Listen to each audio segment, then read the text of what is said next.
Bienvenue dans cette nouvelle vidéo-là. Je suis vraiment contente de vous présenter aujourd'hui les types énergétiques en design humain.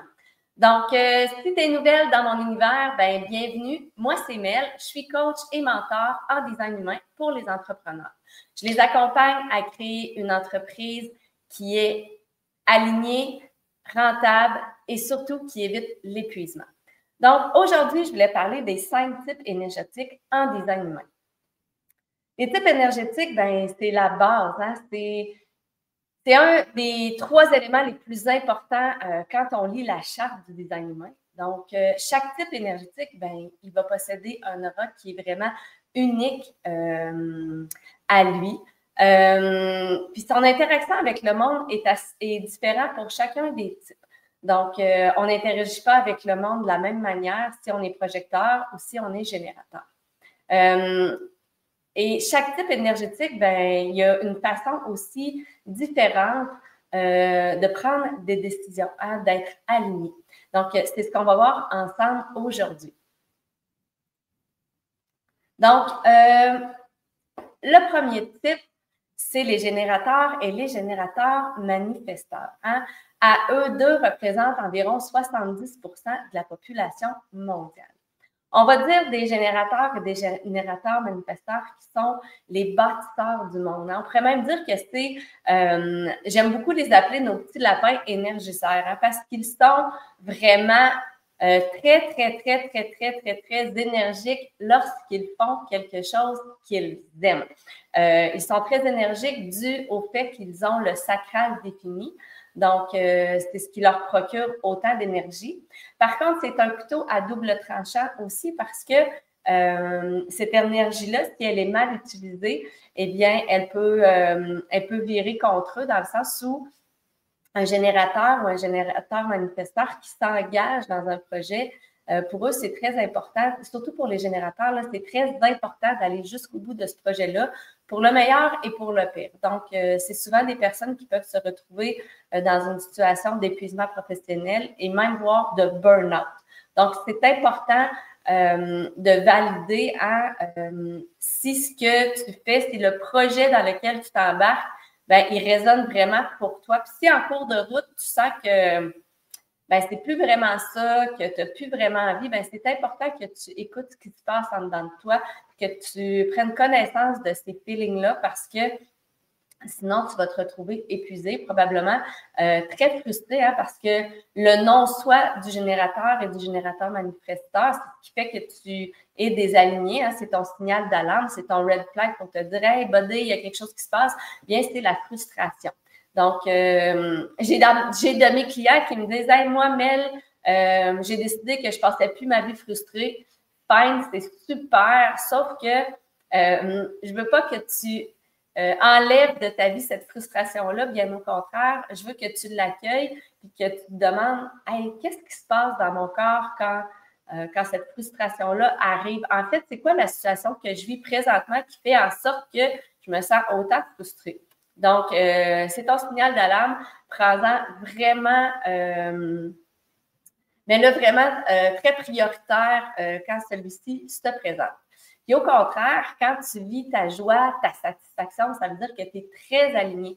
Ah, les générateurs manifesteurs, c'est des gens qui dégagent, on va l'appeler, moi je trouve que c'est un peu comme des teddy bears, hein, ils ont une aura enveloppante, ils sont très chaleureux, sont très joyeux aussi. Quand ils sont alignés dans ce qu'ils font, là, c'est des gens qui partagent leur joie, leur motivation, leur positivisme.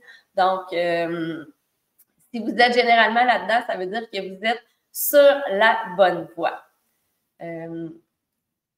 Pour ce qui est des projecteurs, les projecteurs, eux, ben, c'est nos guides, hein, sont là pour nous guider. C'est nos spotlights pour nous dire « Hey, ça ne fonctionne pas ». C'est les génies pour voir où ça bug dans des systèmes. Là, je vous le dis, ils sont vraiment doués pour voir les failles dans les systèmes. Par contre, dans leur stratégie, pour eux, c'est important d'attendre l'invitation. Puis quand on dit ça en projecteur, ben, ils se disent souvent « Ah, attendre l'invitation, ça veut dire que moi, il faut que je reste là à attendre qu'il se passe quelque chose. » Bien sûr que non. T'sais, on n'est pas là à attendre. Par contre, c'est de faire en sorte de d'attirer les gens vers toi pour qu'ils te demandent ton aide. Donc, si tu es dans le domaine de l'accompagnement en ligne ou peu importe, hein, si tu es un entrepreneur en ligne, ben vise à ce que ton marketing fasse en sorte que les gens aient besoin de toi dans ta promotion. Ben invite les gens justement à demander ton aide. Tu vas voir, ça va être beaucoup plus facile que si tu débarques et tu dis, hey, by the way, ça ne marche pas. Si tu n'as pas été invité, souvent, ben, tu peux vivre de la résistance de la part des autres qui t'ont rien demandé. Même si tu le sais que tu es là pour les aider, eux, ben, ils n'ont pas demandé ton aide. Donc, ça va t'amener probablement à vivre du non-soi, de vivre de ton non-soi qui est l'amertume, ce petit goût amer dans la bouche-là qui va arriver, qui va faire comme « Hey, by the way, je suis vraiment amère de cette situation-là. » Donc, valide ce qui se passe. Puis au contraire, dans ta satisfaction, ben, tu vas avoir besoin de reconnaissance. Hein? Le projecteur, c'est un type énergétique qui a besoin d'être reconnu par ses pairs, reconnu que son travail vaut la peine d'être fait. Hein? Donc, c'est important de te sentir reconnu, mais tu peux aussi t'auto-reconnaître parce que j'ai une de mes clientes, justement, qui est projecteur, puis au lieu d'attendre la reconnaissance des autres, ben, elle s'est créé un système à elle pour se permettre d'être reconnue. Donc, justement, pour ne pas tomber dans cette amertume-là, de se sentir pas reconnue pour ce qu'elle fait. Donc, elle s'est auto-même créé un processus qui fait en sorte qu'elle est fière d'elle, qu'elle se reconnaît. Donc, peut-être que c'est un processus pour toi qui pourrait t'aider justement à te sentir mieux et à rester aligné plus longtemps.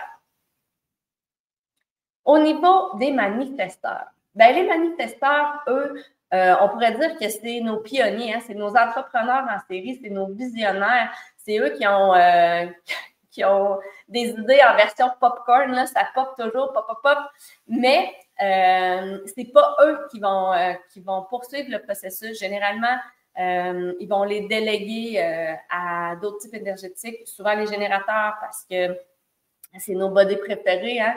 Je vous l'ai dit, c'est nos bâtisseurs. Donc, générateurs, manifesteurs, ça fait un bon team ensemble. Les manifesteurs, c'est des gens qui... on ne dit pas quoi faire à un manifesteur. Hein. C'est très spécial comme type énergétique. C'est des gens qui sont quand même indépendants dans leur manière d'être. C'est des gens qui ont besoin beaucoup de liberté. Dans leur stratégie, c'est important pour eux d'annoncer hein, ce qu'ils vont mettre en place. Puis je vous dirais que ce n'est pas très naturel. Il faut vraiment qu'un manifesteur apprenne à annoncer ce qu'il va faire les étapes suivantes parce que sinon, il va vivre beaucoup de résistance des autres. Hein, parce que, tu sais, tu as une idée en tête, tu débarques, puis là, tu annonces à ton équipe tout d'un coup, random, comme ça, qu'on change le projet, c'est plus ça, parce qu'à matin, tu t'es levé avec cette idée-là. C'est sûr que tous ceux qui ont travaillé sur le projet vont faire « Hey, what the fuck, qu'est-ce qui se passe? Je comprends rien. » Donc, c'est important, avant de dire que tu vas faire des changements, que tu vas l'annoncer, tu vois, ça va être mieux reçu par les gens qui t'entourent, puis tu vas vivre beaucoup moins de résistance, puis quand tu vis justement cette résistance-là, que les gens ne comprennent pas ce qui se passe, bien, ça t'amène dans ton non-soi qui est la colère. Donc, tu vis de la colère, tu sens que tes initiatives sont mal reçues. Donc, fais juste twitcher ça, fais juste annoncer, préparer les gens autour de toi de ce qui s'en vient. Tu vas voir, ça va être beaucoup plus facile pour toi, justement, de vivre de ces projets-là, de ta créativité, de tes idées popcorn qui viennent. Puis tu vas voir, ça va mettre en place beaucoup plus facilement, justement, ces idées et ces projets-là. Au niveau des réflecteurs, bien, les réflecteurs, c'est le type énergétique le plus rare du design humain. C'est 1% de la population mondiale. Donc, les réflecteurs, ce sont les miroirs de tous les types énergétiques. Hein. Ils sont là pour refléter les énergies qui passent autour d'eux, pour le meilleur et pour le pire, parce que pour un réflecteur, c'est ultra important de se retrouver dans un environnement qui est sain, parce que dans un environnement toxique, comme il absorbe tout ce qui se passe autour d'eux, bien, ça peut l'amener justement à vivre beaucoup trop de mauvaises émotions, de se sentir pas à sa place, vivre beaucoup son non-soi, d'être beaucoup dans la déception. Tandis qu'un Un réflecteur qui est aligné va être beaucoup dans sa surprise. Hein? C'est un peu comme un enfant qui est surpris par la vie, qui se laisse imprégner par les gens autour d'eux. On pourrait dire même que ce sont des gens qui sont caméléons hein, dans un environnement. C'est des gens qui ont besoin d'évaluer ce qui se passe autour d'eux avant d'interagir avec les autres. Ils ont besoin d'un moment de recul pour justement filer la vibe, pour choisir les personnes avec qui ça va avoir un meilleur fit, les meilleures énergies. Donc, puis au niveau de la stratégie décisionnelle d'un réflecteur, ben, c'est très, très, très différent de tous les autres types énergétiques parce que lui, c'est un type qui est lunaire. Dans le fond, c'est le seul type énergétique qui est lunaire. Donc, il doit suivre un cycle de 28 jours pour prendre des grandes décisions. Là, c'est important de le dire, là, c'est pas qu'est-ce qu'on va manger pour souper ce soir parce que sinon, ça finirait plus de finir, mais des grandes décisions qui impliquent beaucoup de réflexion, eh bien, lui, ça va y prendre un cycle lunaire.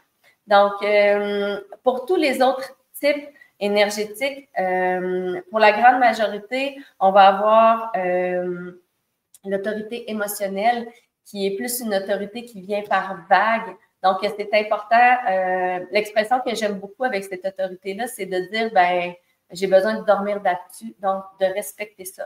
Il y a aussi l'autorité sacrale hein, qui est pour les générateurs et les générateurs manifesteurs.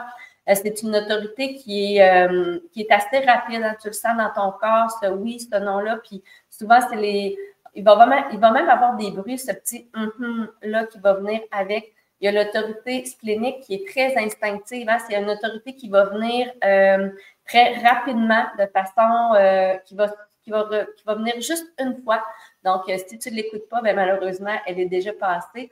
Il y a l'autorité mentale aussi qui demande beaucoup de parler à voix haute, de discuter avec les autres justement pour prendre ses décisions. Donc, laisse-moi savoir si cette vidéo-là t'a intéressé, si tu as envie d'en savoir plus. Si tu as besoin de découvrir ta charte de design humain parce que pour toi, c'est nouveau, tu n'as aucune idée de quoi je parle aujourd'hui, bien, sous cette vidéo-là, tu vas avoir le lien justement pour télécharger ta charte. Puis si tu as envie aussi d'aller plus loin parce que juste recevoir la charte, tu peux regarder et faire comme « Oh my God, c'est un peu spécial ». Bien, je vais mettre aussi le lien pour prendre une petite consultation avec moi, juste pour briefer un peu ce qu'il y a dans ta charte. Donc, je t'invite à découvrir ton design, ce que ça peut t'apporter dans ta business, dans ta vie personnelle. Puis on se retrouve bientôt dans une autre vidéo.